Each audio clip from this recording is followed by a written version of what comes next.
Hello and welcome to the April 12th, 2026 episode of Nick's News. I am your host Nick, brought to you by Some Budget Studios. That's right, we're paying for this project of ours. We're live every Sunday, and I thank you all so much for tuning in or catching the replay on the Nick's News YouTube channel. This is a program dedicated to bringing good news to counter all the bad news that we are bombarded with on a daily basis, with the hope of bringing a little bit of joy back to the world. Several of our articles are pulled from sites like Industry Tap, Live Science, Positive.news, and GoodGoodGood.co, but we appreciate everything sent in by you, the Nick's Newsies. Good evening, everybody. Hello, Christian. Hello, Becky. So happy to have everybody with us tonight. It's going to be a good one. It's going to be a good one. So, it is the month of my birth. Let's get into our news, Brew. It's the month of my birth, and lucky for me, Point Brewing Company released a 4-pack of absolutely amazing stouts that seem to be tailored specifically to my tastes. Now, every morning I get up and I enjoy a nice cup of joe, and I've got a selection of creamers that I can cycle through to keep things interesting. So the obvious choice for our next brew out of that 4-pack is Nocturnal Nosh Coffee and Vanilla. And I love the artwork on this can with this owl coming in with the full moon behind it. It's just really cool. Hi, Sci-Fi Synth. Hi, Nick. Been tuning in for a little while. Thanks for spreading positivity. Sci-Fi Synth, thank you very much for tuning in and for those kind words. That's fantastic. We really appreciate that. Nordic Wolf says their signal's being a pain. Sorry to hear that, Nordic. So, yeah, this is a 13.5% ABV, high-octane Imperial Pastry Stout. Cheers to me and to everybody watching. Hey, Nico. Man, Sci-Fi Synth, I am really happy to hear that. Thank you very much for those kind words. So, because it is a fantastic high-octane stout, we, of course, need the Harpoon Snifter, my limited edition, which it had to just say on it, limited edition Harpoon Snifter. So let's get into the theatrics of a 5-minute pour. We don't need the Balisong bottle opener because it ain't a bottle, but we'll blow the gain on the audio real fast with a nice good crack. Wow. And we'll get into the theatrics of a 5-minute pour.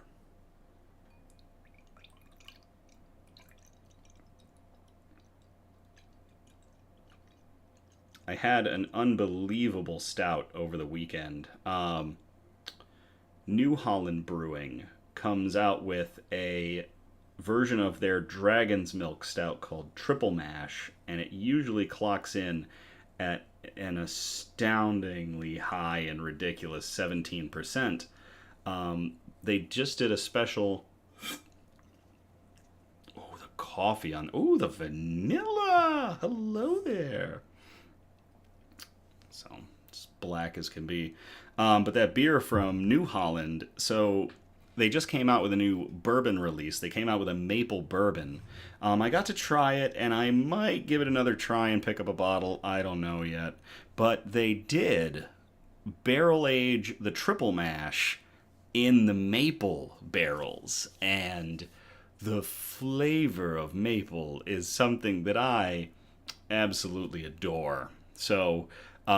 it was an amazing beer. It came out to 19.9%, and it was awesome to try. Nordic says, blame T-Mobile. LOL, they updated their tower section, messed up, and thus screwed up the rest of the tower, and they ain't even my carrier either. Nordic, I'm really sorry to hear that. Pour one out in the chat for Nordic. Take a sip, take a cheers for Nordic, and their internet trouble. And hopefully it will be corrected soon.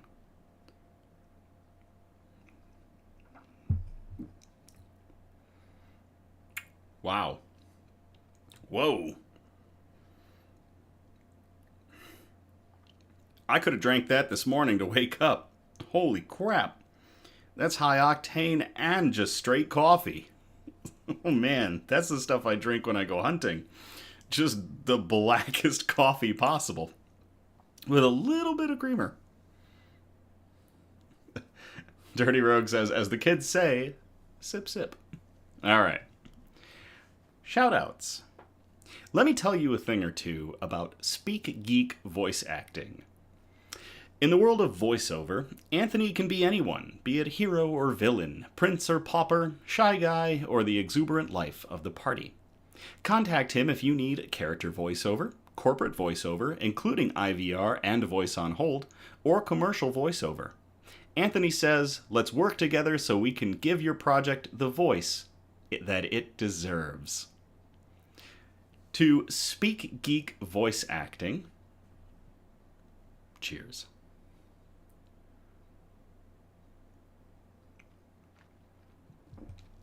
Becky is having a cherry moscato.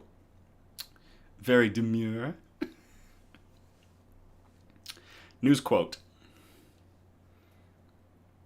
Oh, Nordic's got strawberry watermelon flavor enhancer in their water. Good choice. So, news quote. It's only apt that we continue on the kick of space, given everything that's happened with space. Space! So, this quote, I really like this quote because it's short, it's sweet, and it is anything and everything to just hold on to and emulate. We are infinite beings with infinite possibilities. That comes from Dr. Bernard Anthony Harris Jr., who was born in 1956, who was an American businessman, and I see I have a typo for businessman, so I'm going to have to correct that in post, and founder of the nonprofit Harris Foundation, and a former NASA astronaut who was the first African American to perform a spacewalk, which they did on their second flight on the space shuttle. I really love that quote because when you look at the grand scheme of things, we are capable of anything and everything, be it alone or together. We have the incredible power of imagination, and through that, we can make incredible things come to life.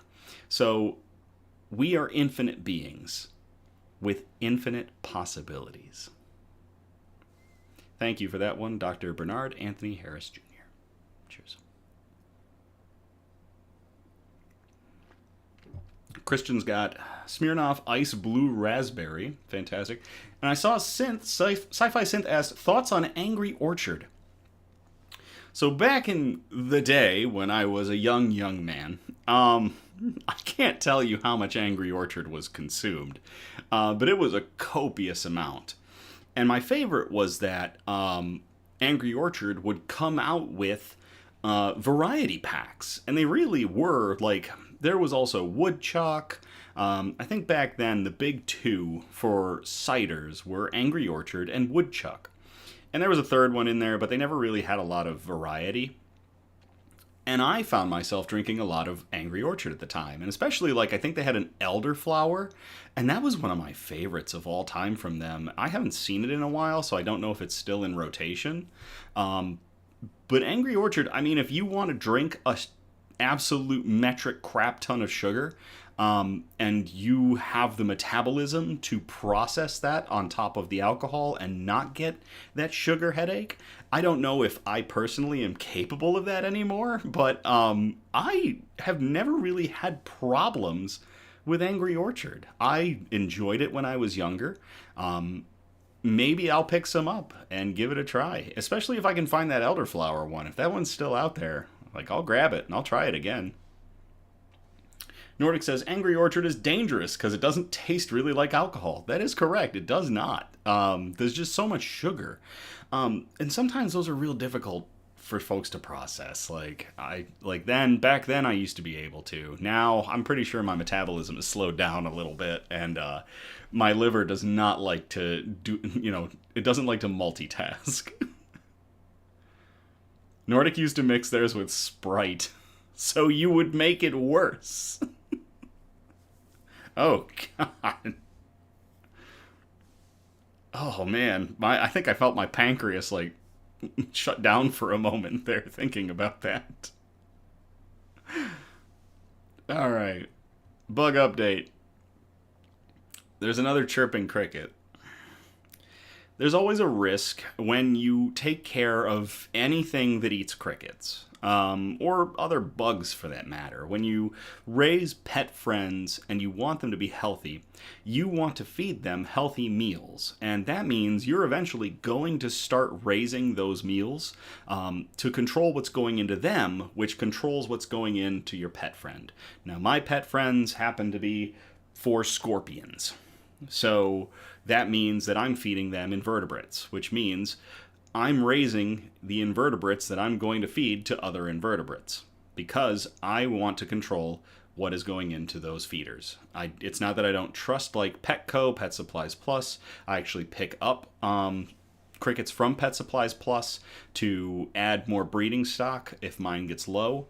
I raise superworms and mealworms and dubia roaches as well to feed to these 4, monstrosities. But that means you're going to run into problems, and one of those problems is chirping crickets. You got to have them.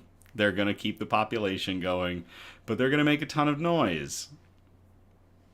And I don't like that. So it means Ripley is probably going to get another melodic meal this week. I've put 2 of them in with Little John, and there's a third one that will be going in with Ripley at some point. So otherwise, everything else is good in the bug world. I'm hoping that since things have warmed up early, Elmira, our tailed whip scorpion, will wake up soon. She will be really fantastic to see, but we will keep an eye out. So, Nordic says, I don't have much issues with sugar processing. I was the forget to eat idiot. Oh, yes, that's not a good thing to do. Becky asked Producer Donna how Producer Donna's GoFundMe is going. Producer Donna does have a GoFundMe active. Producer Donna, if you want to post that into the chat, that would be fantastic, so folks can access that. If you would like, it's at your leisure. It's your GoFundMe. You do with it as you please, Producer Donna. So,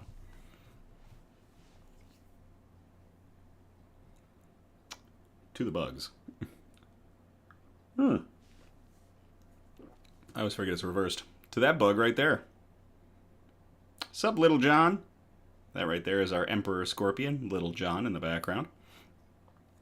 He's out for a walk. He's actually very active, which is nice to see. And behind him, I don't know, maybe we'll see him. Way back there is Sue. I got some pictures of Sue for the Instagram this week, so check out our Instagram on Tuesday to see 2 snapshots of Sue.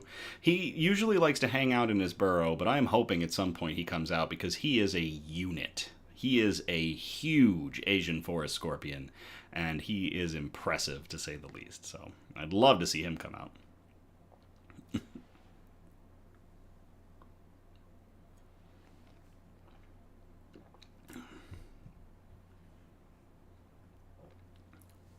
Producer Donna has posted a link to a GoFundMe that she has right now going on.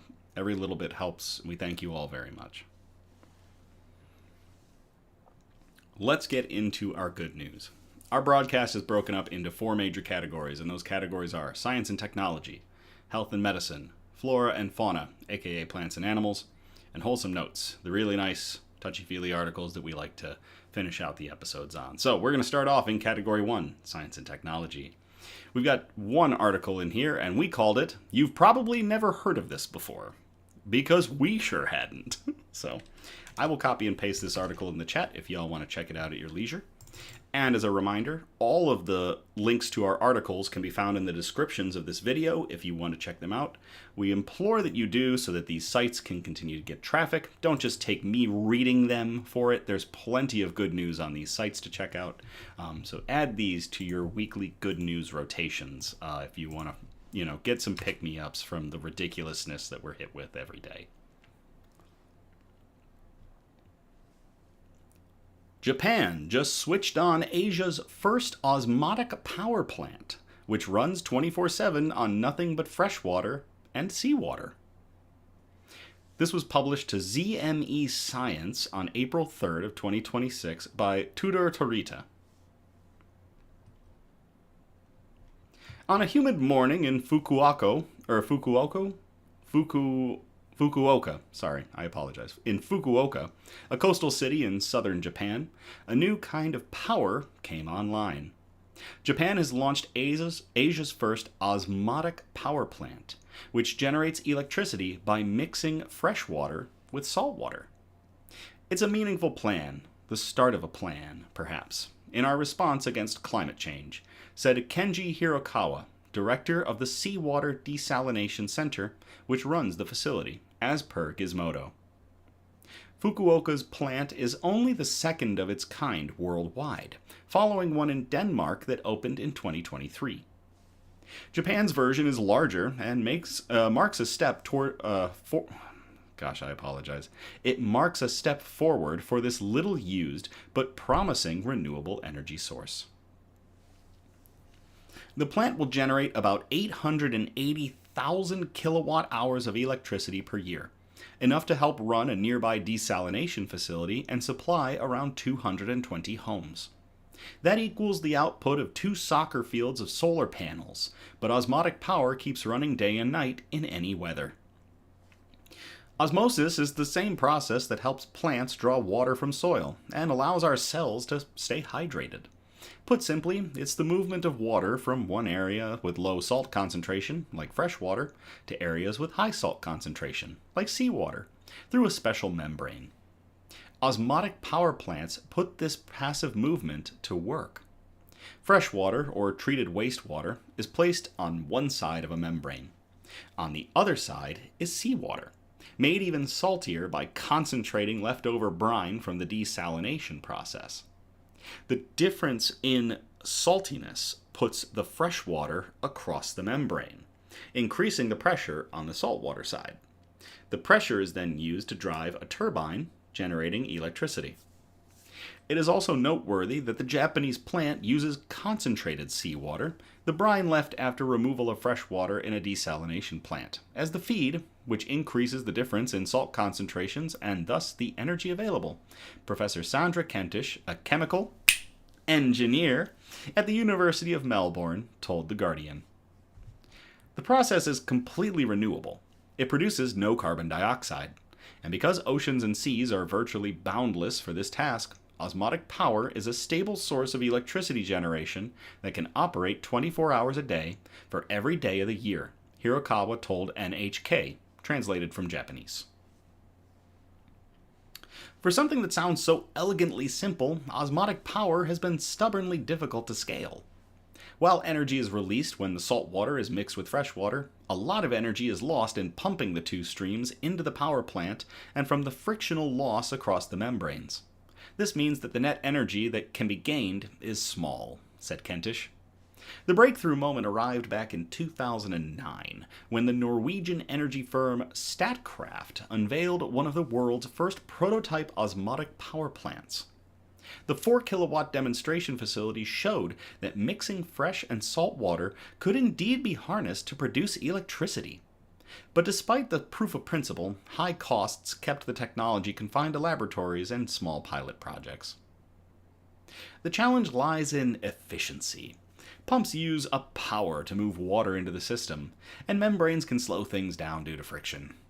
These hurdles are not unsolvable, but they've kept osmotic power in the shadows of its counterparts, wind, solar, and hydroelectric. Still, research across the globe has kept the idea alive.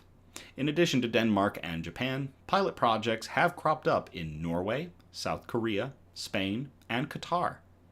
Australia paused its prototype plant at the University of Technology Sydney, or UTS, during the COVID pandemic. But Dr. Ali Altay, a specialist in water energy systems at UTS, hopes that it can be revived. We have salt lakes around New South Wales and Sydney that could be used as a resource, and we also have the expertise to build it, he told The Guardian. Akihiko Tanioka, professor emeritus at the Institute of Science Tokyo and a pioneer in the field, showed visible emotion at the launch. I feel overwhelmed that we have been able to put this into practical use. I hope it spreads, not just in Japan, but across the world, he told Kyoto News. Today, osmotic power contributes only a microscopic fraction of global electricity. But if technical challenges can be solved, researchers say it could eventually meet up to 15% of the global energy demand by 2050. That would make it one of the largest untapped renewable sources on Earth. What gives osmotic power its unique edge is consistency. Wind slows and clouds can obstruct the sun, but rivers never stop running to the sea. Wherever fresh water meets salt water, estuaries, deltas, and coasts, there's potential for power. The Fukuoka facility is modest by global standards, but it is real and it's operating. And it is the first of its kind in Asia. As the need for reliable clean energy grows, the simple act of mixing fresh and salt water could play a bigger role. That is really neat. Nordic Wolf said that they saw this on Instagram. Also not surprised this was Japan. They have more green energy than most of the world. Makes sense. To everybody involved in Fukuoka and the seawater desalination center over there, in building an osmotic power plant, the first of its kind in Asia. Cheers.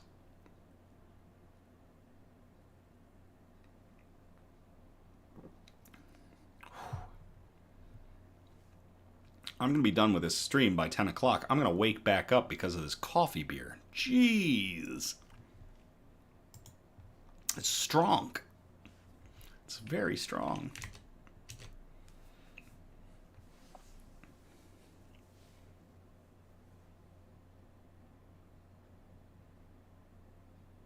Ooh.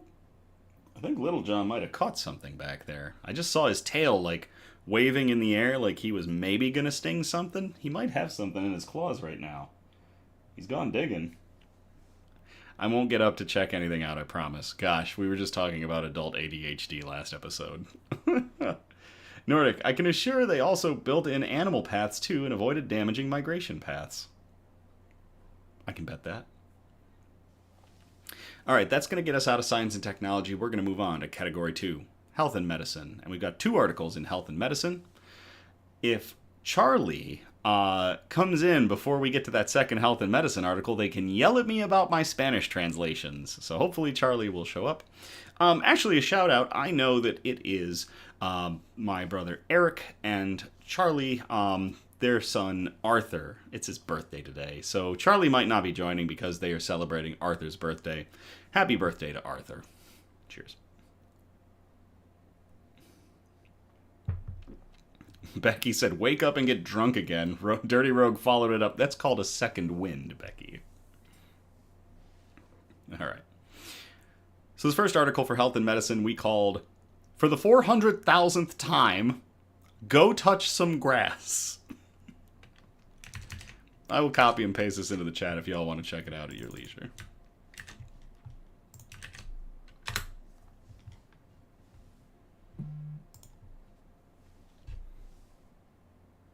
Nordic says the Irish call that Tuesday. A study of 38,000 people across the world found that a connection to nature improves well-being. This was published at goodgoodgood.co on April 6th of 2026 by, these are 3 new names. Stylianos Syropoulos, Christina Ginhi Capozzoli, and Leah Barbett.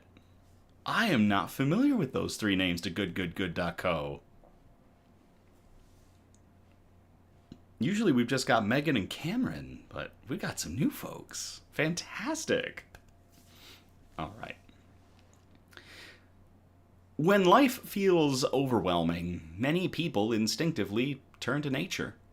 A walk in a park, sitting by the ocean, watching a sunset.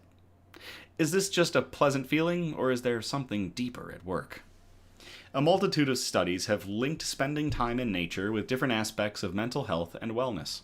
For example, immersing oneself in outdoor natural spaces seems to lift depression and influence brain activity patterns. The effect may be especially relevant in children. But most research on this question have looked at people living in so-called weird societies, Western, educated, industrialized, rich, and democratic. As environmental psychologists based in the US and in Germany, we were part of a team of more than 100 researchers who set out to examine this phenomenon on a global scale and determine how consistent it is around the world. Across countries as diverse as Brazil, Japan, Nigeria, Germany, and Indonesia, they saw a clear pattern. People who felt more connected to nature also reported higher well-being. Researchers who study people's relationships with the natural world often use the term nature connectedness. This phrase doesn't simply mean going hiking or visiting a park. Nature connectedness refers to the extent to which people see nature as part of who they are, whether they feel an emotional bond with the natural world and experience a sense of oneness with it. Someone who has a high degree of nature connectedness might agree with statements like, "My relationship to nature is an important part of who I am. It reflects identity and meaning, not just exposure." We drew on data collected between, they wrote this article. It seems like these three wrote this article in a first-person perspective or a group perspective. I will attempt to change the perspective a little bit because obviously I was not part of this team, but I do feel connected to this article.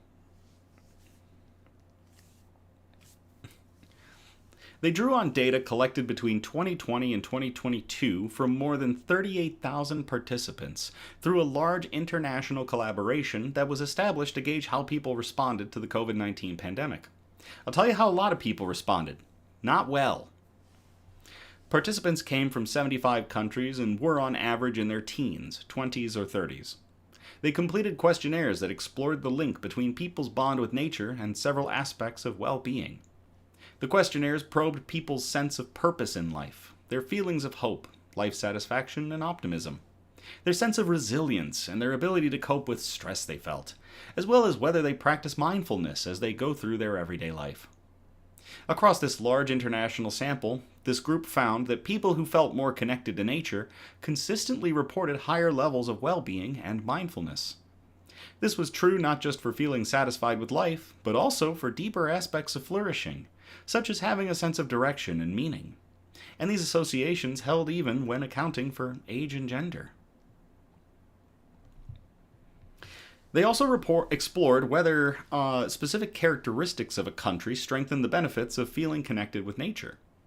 For example, the group looked at things such as how well countries take care of their air, water systems, and ecosystems, as well as whether citizens have equal access to education, democratic participation, and other key social and financial resources, and whether cultures tend to prioritize collective well-being over individual priorities. There were some differences, but the main takeaway was pretty clear. A connection with nature and well-being shows up across a wide range of economic, cultural, and environmental contexts. In other words, the psychological benefits of feeling connected to nature do not appear to be limited to wealthy Western nations or specific cultural worldviews. Hey, Sean. Sean's late, but here. One reason why feeling a connection with nature may be linked to well-being is that nature connectedness fosters mindfulness, the ability to be present and attentive. In the group's data, people who had a stronger sense of nature connectedness tended to have a higher degree of mindfulness, which is itself strongly linked to mental health. Another possibility is that bonding with nature may also make people more resilient. People who feel connected to something larger than themselves may find it easier to cope with stress and uncertainty. A sense of belonging, even to the natural world, can provide psychological grounding in a world characterized by stressors. There may also be a feedback loop. Feeling better may encourage people to engage more deeply with nature, strengthening the bond over time. The findings matter beyond academic debates. Around the world, policymakers are increasingly recognizing the links between human health and environmental sustainability. International agreements such as the Convention of Biological Diversity, a landmark treaty that was signed by 196 countries back in 1992, emphasize the importance of restoring humanity's relationship with nature. The policy actions seek to protect Earth's ecosystems, but the results suggest they may also benefit people's psychological well-being. Similarly, designing cities with accessible green spaces, incorporating nature-based experiences into schools, and supporting community engagement with local environments may do more than beautify neighborhoods. They may also help people flourish. Across cultures, languages, and economic systems, feeling connected to the natural world is consistently linked to living a more hopeful, purposeful, and resilient life. At a time when mental health challenges are rising globally, reconnecting with nature is not a luxury, but a fundamental and widely shared human need. This article was written by Stylianos Siropoulos and Christina Jinhi Capozzoli from Arizona State University and Leah Barbet from Fen Universitat in Hagen, and was originally published on The Conversation. Link is in the article. To this trio and everybody involved in this study about nature connectedness and the incredible benefits it can have to your mental health and finding your direction in life. Cheers.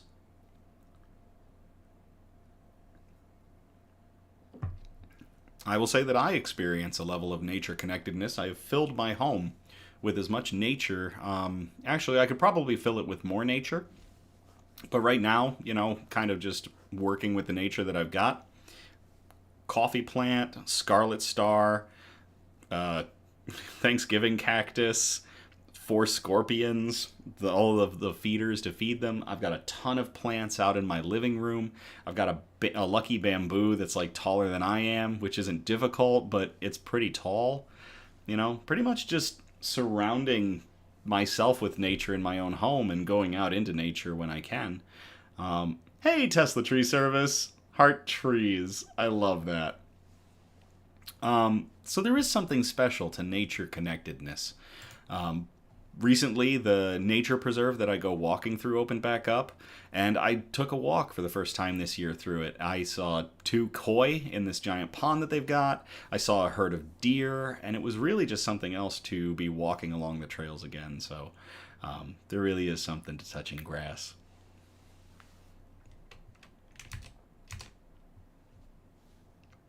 All right, next article.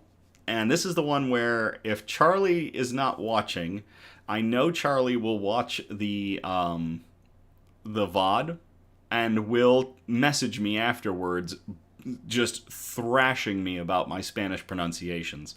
So here we go. What we called this next article is Un paso en la dirección más saludable. I know I screwed up part of that. I'll copy and paste this into the chat if y'all want to check this article out.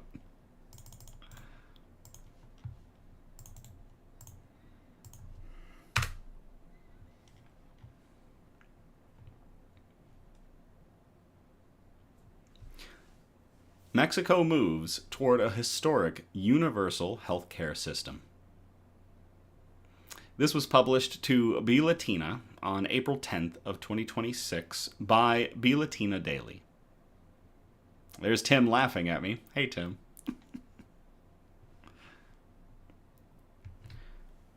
Mexico moves toward a single public healthcare system under President Claudia Sheinbaum, with a plan that will combine the country's main state-run institutions into one structure. The proposal sets a clear timeline and aims to change how patients access care across the country. The Servicio Universal de Salud will bring together the Mexican Social Security Institute, the Institute for Social Security and Services for State Workers, and IMSS Bienestar. These institutions currently operate separately, and the plan will allow patients to receive care at any of them, regardless of affiliation. The first phase of Mexico's universal healthcare system will begin in January of 2027 and focuses on a set of medical services that will be available across all institutions.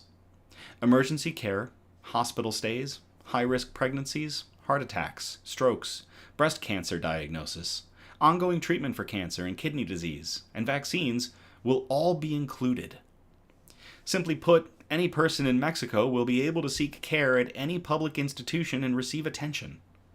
That approach shifts the current model, where access depends on where a patient is registered. Sean says, welcome to Canada of the South. Becky says, true and friend... Becky, regarding the last article, true... Friend and I went to the trail by their house. She has Parkinson's, so we didn't go far, but great to get out for sure. That's awesome.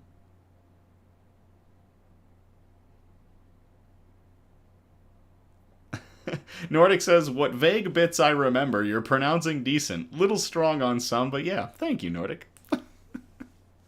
Charlie will eviscerate me, so I'll expect that text. Maybe I'll post it to like the Instagram when she tears me apart.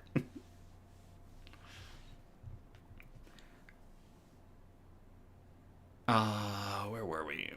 There it is. The second phase of this entire project will begin in the second half of 2027 and will allow institutions to share specialized services. Laboratories, imaging, and radiotherapy will operate across systems, which means patients will be able to complete tests and treatments without delays tied to institutional limits. Health officials explain that this step focuses on reducing wait times and improving coordination. Patients who begin treatment for serious conditions will remain in the same institution throughout their care. The third phase is scheduled for 2028 and will expand the system further. Prescriptions will be valid across institutions. Specialist consultations will be coordinated through referrals, and primary care will follow the same approach for chronic illnesses such as diabetes. The government is also building a national registry that will connect medical records across institutions. A new health credential is already being used or issued and will allow patients to check their coverage and locate available facilities. Future updates will include appointment scheduling, digital records, and telemedicine. This plan follows earlier efforts to expand public healthcare access. Previous reforms replaced Seguro Popular with a new model that struggled due to funding and planning gaps. The current proposal moves forward with a structured timeline and a focus on coordination. However, its success will depend on how well these institutions work together and whether the system can deliver consistent care across the country. I am hoping that both are achieved. So, to everybody involved in the country of Mexico working towards historic universal health care across the country, good luck and cheers.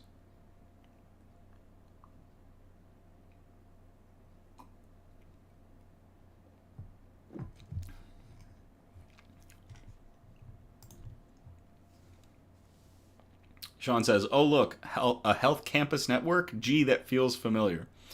Sean is one of our resident Canadians and loves to give us the Canadian view of things from time to time. Centralized provincial healthcare. OHIP has been trying to reach you about your extended healthcare. Thank you, Sean. It'd be so funny if we figure out how to do like how to get multiple people in on being able to chat during these like we have when producer Donna tunes in.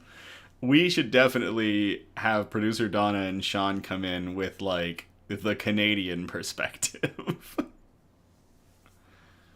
Nordic says, I wish universal healthcare was a thing here. Don't we all? Don't we all? All right, that's going to get us out of health and medicine. We're going to move on to category 3, flora and fauna, aka plants and animals. So, we got 2 articles in this section, and we called this first one, Can I Get a Whoop Whoop for the Whooping Crane?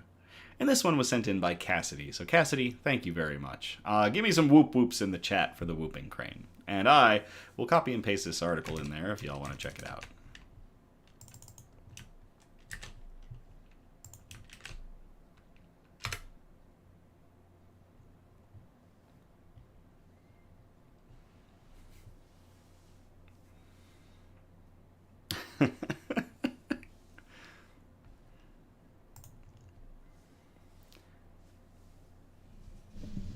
There we go. Thank you all for the whoop whoops. One of the rarest birds in North America just visited a restored coastal marsh in Michigan. This was published to MLive on April 8th of 2026, by Justine Lofton. Sorry, Justine. A distinguished guest recently graced this northern Michigan marshland with a rare visit. This was up in Arcadia, Michigan. I live in Michigan, so this one's a little close to home. A whooping crane, one of the most threatened birds in North America, was spotted at Arcadia Marsh in northern Manistee County the Grand Traverse Regional Land Conservancy, which manages the preserve, announced. These bright white birds have black wingtips and a red featherless patch on their heads. They stand nearly 5 feet tall, the tallest bird on the continent, on thin black legs, and they've got a wingspan of 7 to 8 feet. These things are dinosaurs. Whooping cranes almost went extinct in the 1930s after decades of habitat loss and unregulated hunting. Prior to European settlement, whooping cranes numbered in the tens of thousands. By 1860, there were 1,400. In 1938, there were only 15 remaining. The Endangered Species Act became law in 1973, and a slow recovery began. There are 800 to 900 of these cranes out there today. The visitor to Arcadia Marsh was traveling with sandhill cranes and is likely part of a small whooping crane population that migrates between Wisconsin and Florida, making stops to rest and feed along the way. Although our visitor has moved on, we are grateful it found Arcadia Marsh, Arcadia Dunes, and the surrounding mosaic of land suitable for a stopover, GTRLC said. It is a good indicator that decades of land protection and restoration are providing resources to wildlife that require healthy habitats to thrive. The whooping cranes in Wisconsin are part of a reintroduction effort that began back in 2001. There are around 60 individuals as of fall of 2025, according to the International Crane Foundation. The main population, descended from those 15 surviving cranes in 1938, migrates between Wood Buffalo National Park in Alberta, Canada, and the Arkansas National Wildlife Refuge in Texas. I think that means the Arkansas National Wildlife Refuge in Texas, but it's missing the K. It's a roughly 2,500-mile journey, one of the longest of any bird species, and they require many high-quality places to rest during the migration. We can all feel good knowing that at least one whooping crane, among dozens of other migrating bird species, appreciates the work we do together and the role we all play in looking after the bigger picture, GTRLC said. Arcadia Marsh is a 305-acre nature preserve in northern Manistee County. It's one of only 16 remaining coastal marshes on the Lake Michigan coast of the state's lower peninsula. A 3/4-mile, universally accessible boardwalk through the marsh opened back in 2019. It's known as one of the top 10 birdwatching sites in Michigan. There are 2 trailheads with access to the Arcadia Marsh boardwalk, the St. Pierre Road and M22, and you can find directions in a link that's in the article. A 1/4-mile section in the middle of the boardwalk will be closed this year from April 15th to July 15th to give sensitive wetland bird species some space during their peak nesting season. The marsh is home to around 250 bird species, including 17 that are endangered, threatened, or of special concern. More than 200 plant species and about 28 species of fish also call the marsh home. Restoration of Arcadia Marsh took years of intensive efforts, and maintenance is still ongoing. But it was good enough to get a whooping crane, and that is really good news. To everybody involved at Arcadia Marsh and in pretty much keeping the whooping crane population alive and continuing to rise, and to the whooping crane that decided to stop on over, and to Cassidy for sending us this article. Cheers.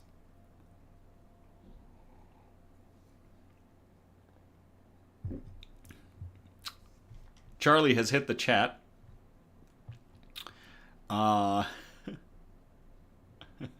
Says, I'll have to watch the replay so I can yell at Nick later. Becky said I really tried. Thanks, Becky. Tim said it was a valiant effort. And Charlie also said, I can't give him too much of a hard time. I'm barely bilingual and also dyslexic. Thanks, Charlie. Go easy on me. Sean says, the Canadian Cobra Chicken, our backup Air Force, may have beef with the migration data. Sean, I need to send you a picture. When I went through that wildlife preserve that's by my house, when I took a walk, I was within a foot of 2 cobra chickens, and they were not hissing at me. They barely even cared. And I got a sweet picture of me, like, like deuces with them and not a peep out of them. So maybe they don't hate me as much anymore. I don't know.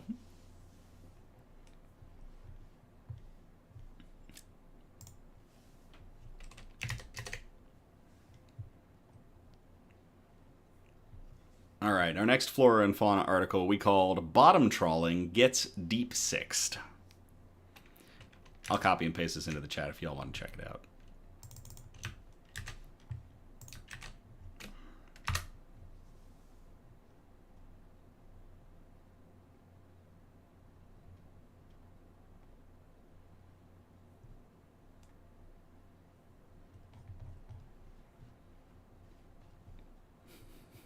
Producer Donna said, take them some frozen peas next time. Sean says, I was likely outside the nesting boundary. I mean, I hope they were right there on the side of the water, so I don't know what their nesting boundaries are. It was just pretty neat. Trawling ban sparks marine recovery. This was published to the BBC on the 18th of March of 2026 by Craig Buchan. A conservation project is reporting increased black sea bream and mussel beds stretching more than a kilometer, 5 years since a ban on bottom trawling went into effect. Sussex Kelp Recovery Project, or the SKRP, said a quiet but powerful transformation is unfolding beneath the waves since its launch half a decade ago. The project followed the introduction of a bylaw in 2021 protecting a 117 square mile or 302 square kilometer area between Shoreham and Selsey in West Sussex. SKRP Kelp Recovery Coordinator George Short said, "It's given me enormous joy to see this sign of hope in what is a time of really difficult environmental change." She said that the observed mussel beds were really important because this is one of the habitats that the protection was put in place to recover. Bream has been particularly vulnerable to trawling because they make their nests on the seabed, Short said, but video surveys were detecting increases in numbers. She said one video survey had recorded 92 species. The Kelp Recovery Coordinator told the BBC that restored habitats through benefits like storm and erosion protection and supported sustainable fisheries.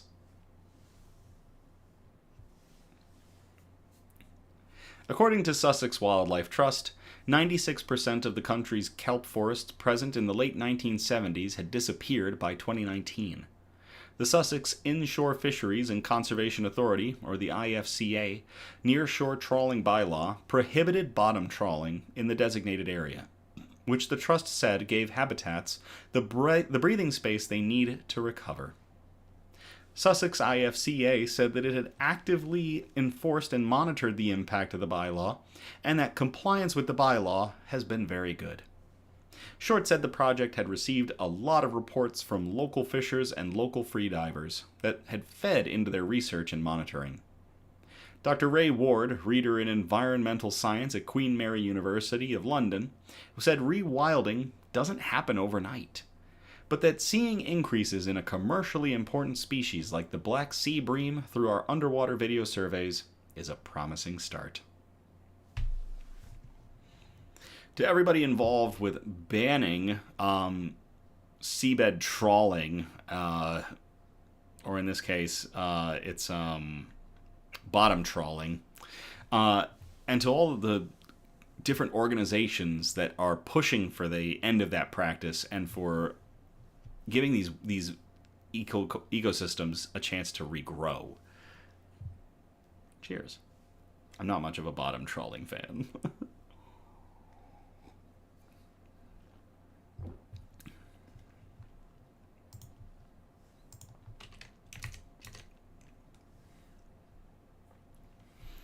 All right, that's going to get us out of flora and fauna. We're going to move on to category 4, the wholesome notes. We've got 2 articles for you tonight here in Wholesome Notes.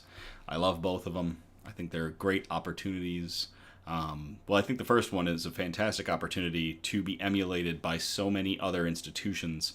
And I'm going to warn you right now, the second one is an I'm not crying, you're crying article. So, if you have seen our content before and you've faced the onslaught of the I'm not crying, you're crying articles, go grab your Kleenex, because you might just have a little bit of moisture under your eye.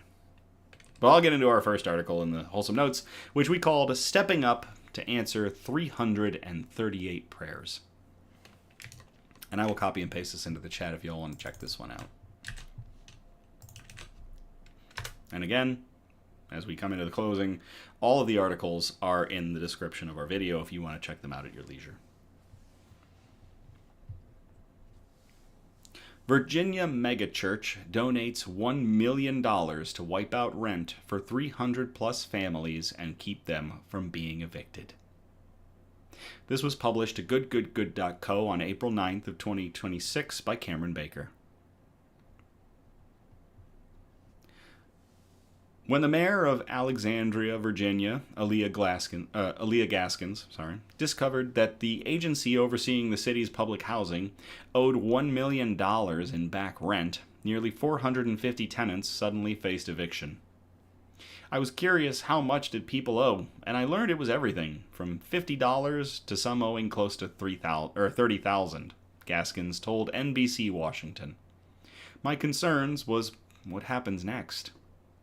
The Alexandria Redevelopment and Housing Authority operates more than 1,000 public housing units in the city, and if the families in those units were evicted, the city would be overwhelmed with need. According to the agency, it lost more than $1 million in unpaid rent from 445 of 1,000 public housing units, citing job market challenges, a rising cost of living, and lingering economic impacts of the COVID-19 pandemic. Gaskins went to the mayor's Interfaith Council to seek guidance, and Reverend Howard John Wesley of Alfred Street Baptist Church answered the call. The church would donate $1 million to cover the back rent of residents in need. The historically black church has been a presence in the community since 1803, building a robust congregation and raising funds throughout the year. According to the Christian Post, congregants raised the sum to cover the donation as part of their annual Seek Action, a time of fasting and prayer held earlier in 2026. It is my joy to share with you that after doing the audits and the ledgers and speaking with all the families and verifying debt, I want to let you know that with that Seek offering, you have helped stop the eviction of 338 families to the cost of $1,049,000. Wesley announced at a recent service. Every single penny is going outside the door of the church. It's connected to what we understand the purpose of fasting to be, Wesley added to the Washington Post. Ooh, just saw something. Producer Donna said fire alarm is going off. 4 big fire trucks at the apartment. Oh no, Producer Donna, I hope you are all right. I hope everything is okay. And Sean said the feed locked up. Well, that's a pair of crises. One is far more important than the other. Hoping you're all right, Producer Donna.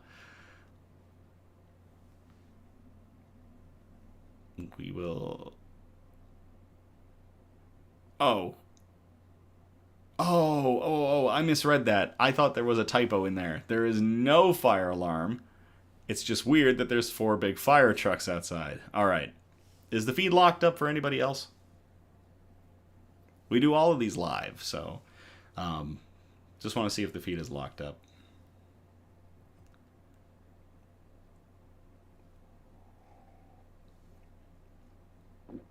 Becky says not now, so it might just be on Sean's end. All right, we'll keep going.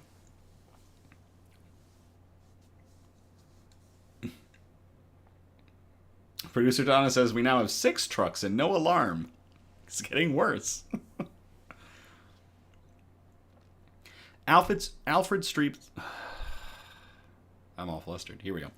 Alfred Street Baptist donation will be made to the local nonprofit Act for Alexandria, which will disperse the funds to ARHA after reviewing the confirmed ledger balances of residents facing eviction. Mark Jinks, chair of the ARHA board, said the agency plans to hire an independent accountant to make sure funds are distributed properly, according to the Washington Post. In addition to wiping out this rent debt, The Church and Interfaith Council will be part of an initiative to host individual meetings with each resident who fell behind on their rent, so they can make plans and provide resources to ensure it doesn't happen again. Our churches in the area, including other churches in the area, including Shiloh Baptist, will be part of this community service project. According to NBC Washington, these other faith groups will help fund follow-up services, like food banks and job skills training. Everybody is entitled to their opinion, but I serve Jesus Christ, and we have a duty to help our neighbors and look after the least of these, because that's what Jesus said we should do. Reverend Taft Quincy Heatley of Shiloh Baptist Church told NBC Washington. Issues in the housing authority will also be addressed, Gaskin said. Last year, the city fired the ARHA chief executive officer after discovering he had been living in one of the agency's units, even with 38,000 people on a wait list for housing. After this recent financial discrepancy, Gaskin said ARHA must put in new internal systems and staff to mitigate future issues like this. Wesley knew about these leadership issues prior to getting involved, the Washington Post reported, but said he did not want internal politics to interfere with taking care of people in need. People want to be connected to something bigger than themselves, Wesley told NBC Washington. And in the midst of the days and times in which we live, which seem to be so callous and cruel to people who are impoverished, here's a way to make a difference. It's not every day that I've got to do cheers to a megachurch, but sometimes I know that they get a lot of heat. I know that there are a lot of bad ones out there. Doesn't mean there aren't good ones. So, to everybody involved at the church, Alfred Street Baptist Church, everybody involved with this system to answer the prayers of 338 families and prevent eviction through a very generous donation and follow-up programs. Cheers.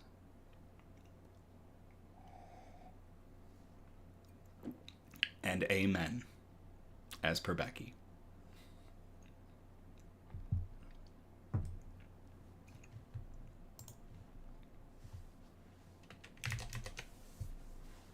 Okay, so, with everything that has been going on with space news, it is only apt that we have another Artemis 2 article.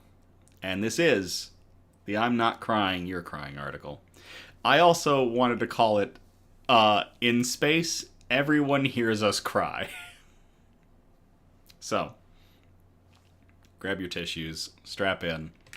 I will copy and paste this into the chat for anyone to check out. Christian said, space.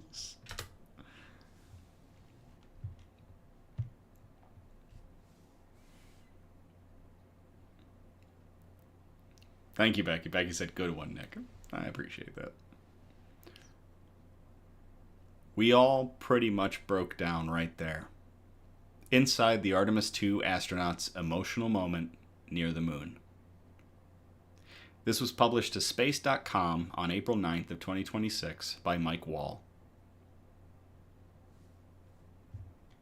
That was, I think, where the four of us were the most forged, the most bonded, and we came out of that really focused on that day ahead. Just after they broke a 56-year-old spaceflight record, the Artemis 2 astronauts shared a powerful moment that deepened their already profound bond. On Monday, April 6th, Artemis 2 made it farther from Earth than any crewed mission ever had before, topping the mark set by NASA's Apollo 13 moon mission in April 1970, which was at the time 248,655 miles, or 400,171 kilometers. The astronauts marked the occasion by celebrating a lost loved one. Artemis 2 Commander Reed Weissman's late wife, Carol Taylor Weissman, who died of cancer in 2020. Mission Specialist Jeremy Hansen radioed down to Mission Control, asking permission to name a moon crater after Carol. There is a feature in a really neat place on the moon, and it is on the near side far side boundary, Hansen said.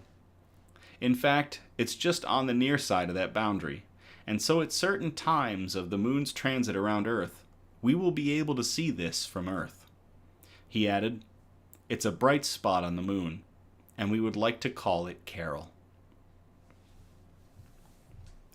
That beautiful moment had been in the works for more than a week, Wiseman revealed on Wednesday night, April 8th, during a call that he and the other Artemis II astronauts, Hansen, Victor Glover, and Christina Koch, held with reporters.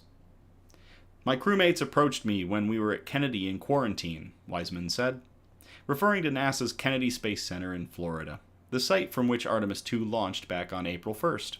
The astronauts had arrived at the Kennedy Space Center to prep for that liftoff back on March of 27.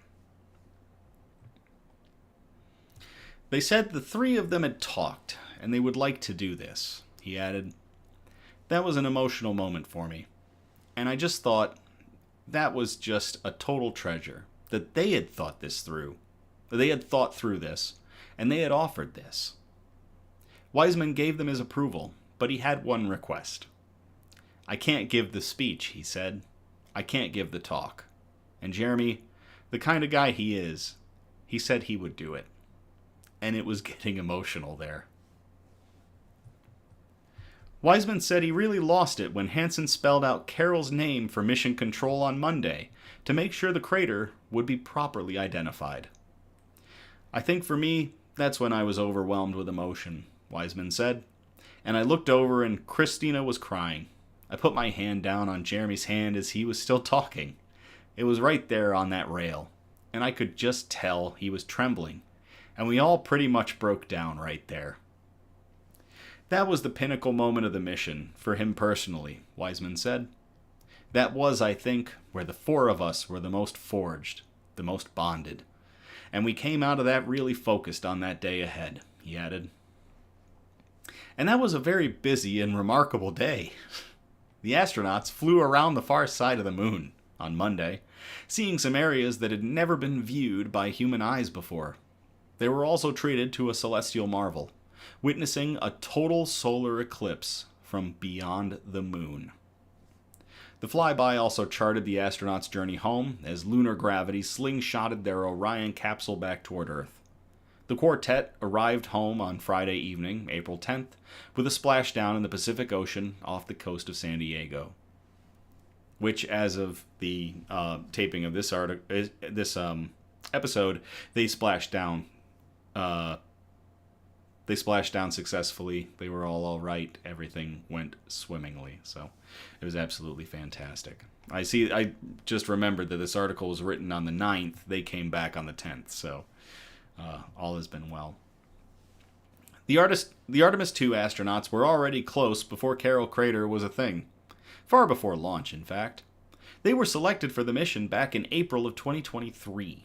So they've been training together intensely for the past 3 years. But their experiences off Earth have deepened and tightened those bonds, which extend beyond their Orion capsule to the entire mission team. Koch, for example, was asked on Wednesday night what she will miss most about being in space after she comes home. This was her response. I will miss this camaraderie. I will miss being this close with this many people and having a common purpose, a common mission. Getting to work on it hard every day, across hundreds of thousands of miles with a team on the ground. This sense of teamwork is something that you don't usually get as an adult. I mean, we are close, like brothers and sisters, and that is a privilege we will never have again. The Artemis II crew also proposed naming a moon crater after their Orion capsule, which they christened Integrity. Mission Control greenlit both suggestions, but that's not the end of the story. Before Carol Crater and Integrity Crater can get added to the official lunar maps, they must be approved by the International Astronomical Union. And if those aren't approved, I'm pretty sure we riot. Because that is amazing. To Carol Taylor Wiseman. the late wife of Mission Artemis 2 commander Reed Wiseman, to everybody involved with the Artemis 2 program, or the Artemis program, to the 4 astronauts that went further than anyone else in the history of mankind and came back successfully, and to everybody that made that possible. Cheers.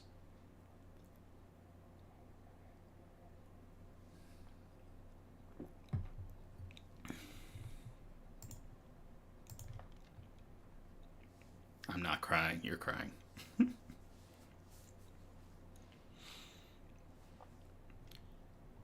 Well, that's going to do it for us tonight. Thank you all again for tuning in or catching the replay on the Nick's News YouTube channel. Again, we're live every Sunday, and our next episode will be on April 19th of 2026. We encourage participation, so by all means, please send us suggestions for news brews, shout-outs, news quotes, and especially good news articles that we can present on future episodes of Nick's News. If you send a bunch, please spread them out across our 4 major categories, which again were science and technology, health and medicine, flora and fauna, aka plants and animals, and wholesome notes, the really nice ones we like to end on, like a megachurch stepping up to prevent 338 families from facing eviction, or 3 astronauts honoring their commander by naming a crater after his late wife. Also, please shoot for articles. We accept everything that y'all send, but we've got to find article versions. So if you send us stuff, we appreciate it very much if it's an article, if it's a news article, if it's not like just a Facebook post or a video. If it's an actual article, then we can actually work off of it and we can present it. So we appreciate everything you sent in. We really like articles. So. You can message us these suggestions on Facebook or Instagram, or email us at somebudgetstudios@gmail.com. Links are all in the description of this video. Feel free to like, subscribe, or comment on our content across all of the major media outlets: Facebook, Instagram, YouTube. We are on TikTok too, where we present our news nibbles every week on TikTok. So we're just trying to get good news and joy out into the algorithm, and please no SEO improvement advertisements. We're not interested. All of you continue to build Nick's News, continue to grow Nick's News. All of our numbers continue to go up, and I can't thank you all enough for that, for continuing to help us to spread good news and joy out into the universe. So, as always, thank you again. I love you all. Have a great night, and I will play us out.